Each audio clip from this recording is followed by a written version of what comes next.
everyone, Flaming Footy here and welcome back to another YouTube video on the channel. And today guys, here we are for a new AFL 2022 video, and in today's video I'm going to be introducing a new series to the channel which is going to be running for a couple of weeks. So this series is going to be an AFL 2022 season review for each AFL club. So we're going to be going in ladder order. So we're going to be going North Melbourne, West Coast, GWS, Essendon, etc, etc. Now, when it comes to finals, it's going to be a little bit different. It went in the order of the teams and how they were eliminated. So the teams that were eliminated first are 8, 7, 6, 5. The teams that weren't eliminated first are 4, 3, 2, 1. Of course, ranging up to the grand final. So that's how things are going to be working. It's not going to be a massively in-depth season review. It's going to be looking at every game, some highlights. In fact, I'll show you what we're going to be doing. So pretty much here it is. Recap the season plus the ladder position. Highlights, e.g. best win, good players. Lowlights, e.g. the worst losses. What's next, trade period, coach, and 5 recap and final words. That's how things are going to be going. Of course, one for every team, and considering North Melbourne finished last on the ladder, this is the first team. So here we go.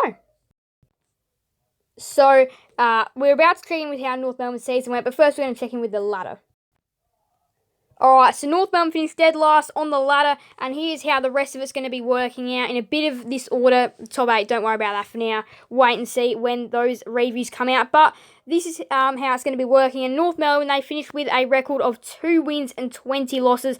So obviously not too many highlights, but they did have a few really good highlights in these wins, and just a couple of not so great losses, but they did have some pretty decent performers. One that I'm really going to be going over in a minute, but yep, North Melbourne finished 2 and 20 on the bottom of the ladder with a 55.8%.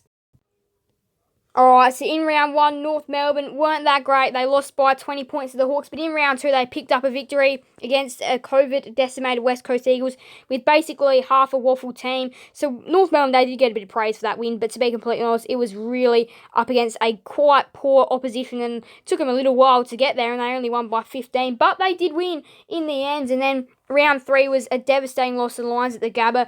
Lions at the Gabba are one of the best teams in the competition. They lost by 108 to Brisbane. And then they actually came really close to a really good opposition in Sydney. They lost by 11 at the SCG in a game that they really hung around with Sydney, which was a really good performance from North Melbourne. I did state it as a really good performance. Despite the loss, they still played well.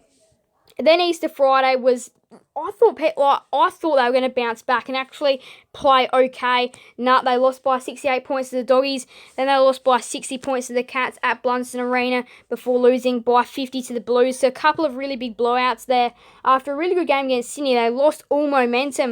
And then they lost by 78 to the Dockers, 69 to the Power, 47 to the Demons, 53 to the Saints, 62 to the Suns, 49 to the Giants, 57 to the Crows, 112 to the Cats. So that's 1, 2, 3, 4, 5, 6, 7, 8, 9, 10, 11 games in a row that they won by pretty much just around that 50-point mark or 45 plus, which is devastating from North Melbourne, and a 112 blowout in there as well. They lost by 7 to the Pies, where they looked to bounce back under David Noble's last game. They changed coaches, and they managed to claim a big scalp of the year, perhaps. They beat Richmond by 4 points. Richmond scored 11-22, however, very inaccurate. Should have won the game, Richmond, but North Melbourne managed to stay in it because of Richmond's inaccuracy.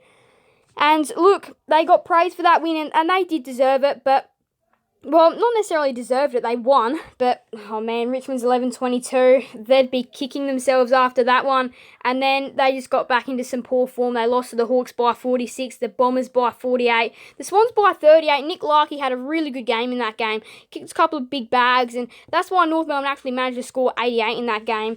Ben Cunnington's inspirational return was not enough to get their team over the line against the Crows, but a very valid effort, just couldn't hang on to lose by 29 points. And then in the final round, a game they were really a chance in, they let everything that they'd done in the last couple of weeks just absolutely go to waste, and to lose by 67 was a disappointment in the end to a very lowly Gold Coast Suns outfit, which they really had a chance of actually winning that game. Some people were bold and tipped them. Nah, they showed nothing in that game. Now, their best win of the season was definitely up against up against Richmond.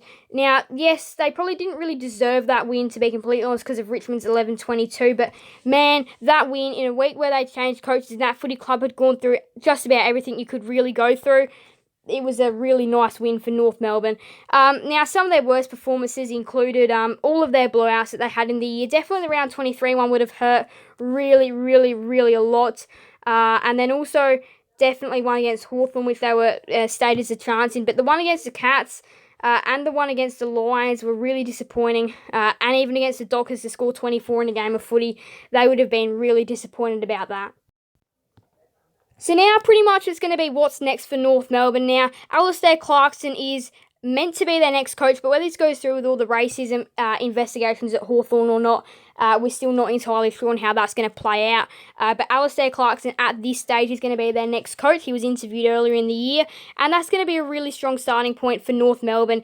And they've also had plenty of players rumoured to join their club, e.g. Griffin Logue, Darcy Tucker. Those would be some really helpful inclusions. Bradley Hill is another one that could look at coming. Hunter Clark. So they do have, and then they've also got that pick number 1, which they might split it and get 2 first rounders, maybe like 8 and 15, and that could really be used to package up, get a really experienced player in the door, maybe attack free agency, perhaps see who's out there, and maybe even have a chance at just claiming a big scalp. If somebody goes into the preseason draft, there's another chance there. So there's chances everywhere for North Melbourne because they're going to have pick 1 in that preseason draft as well.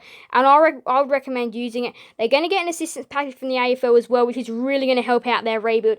Not necessarily going to fast track it, but it's going to help them out a lot. And we could maybe not be seeing an improvement next year, but in the next couple of years, if Alistair Clarkson is still under the reign of North Melbourne, I reckon we could see a bit of improvement. It's not going to be quick. It's going to be a slow process, just like some rebuilds are. Some of them are really quickly, but yeah, this one is going to be slow, just considering where they're at. But with teams actually wanting to join their club is a start. And with Alistair Clarkson being there, if he is there, is really going to help. If he's not there, I feel like this footy club could still be in the state that it is for a little while. But yeah, if they have Alistair Clarkson, that's really going to help for sure. So the recap and the finals words, North Melbourne did have a pretty devastating season. But again, though, they've got a bright future if this trade period can go to plan. Pick number 1, they could do whatever they want with that. Assistance package is going to really help them out as well. But yeah, I think how this club goes in the next couple of years all revolves around Hawthorn, to see how the AFL deals with this scandal of treating Indigenous players with not great respect and all that. So I think that's really going to be key to how North Melbourne will be playing out in the future. But a very disappointing year from North Melbourne. But again, though, they do have a young list, but they don't have an in-depth list, so they're going to need to fix that up. But yeah, not a great season from North Melbourne, and that's going to wrap us up for this video. Thank you guys so much for watching. Make sure to leave a like and subscribe and hit that notification bell. Send you guys another video on the channel. Thank you guys so much for watching. Bye everyone. Flaming Footy out.